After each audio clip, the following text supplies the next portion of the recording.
Dy incidente ndaj inspektorëve të policisë së Kumanovës janë shënuar ditëve të fundit. Televizioni 21 mëson se pas mesnatës së të martës është djegur vetura që në përdorim e kishte personi me inicialet VM.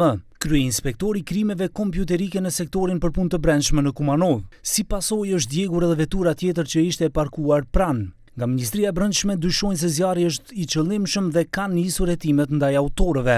Më 21 prill të vitit 2026 në orën 1:11 në rrugën Nikola Vapcarov të Kumanovës ju është vënë zjarr automjeteve të parkuara të pasagerëve Volkswagen Tiguan me targa të Kumanovës në pronësi të AS dhe të dhëna në përdorim për VM nga Kumanova, si dhe automjeti tjetër Opel me targa të Kumanovës në pronësi të EF nga Kumanova.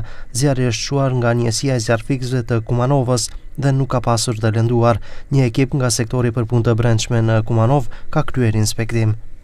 Po ashtu nga burimet jo zyrtare, televizioni 21 mëson që javës së kaluar një inspektor tjetër nga SPB Kumanov është therrur me thik përderisa ishte jashtë detyrës në prani të familjes gjatë një pikniku në afërsi të pendës së Likovës. Inspektori me inicialet SHR është jashtë rrezikut për jetë dhe po merr mjekimin e duhur. Nga Ministria e Brendshme nuk japin detaje për ngjarjen, por e konfirmuan duke thënë se kanë filluar hetimet. Sektori për punë të brendshme në Kumanov kanë ndërmarrë të gjitha masat dhe veprimet për zbardhjen e rastit si rrjedhoi, do të dorëzohen të gjitha gjetjet përkatëse në Prokurorinë Themelore Publike të Kumanovës. Nga policia nuk japin shpjegime nëse të dy rastet kanë lidhshmëri, motivet apo dhe nëse autoret janë të njëjtit. Thonë se kanë mbledhur provat materiale nga tereni dhe pamjet nga kamerat mbikëqyrëse, si dhe kanë marrë në bisedë informative dëshmitarët okular.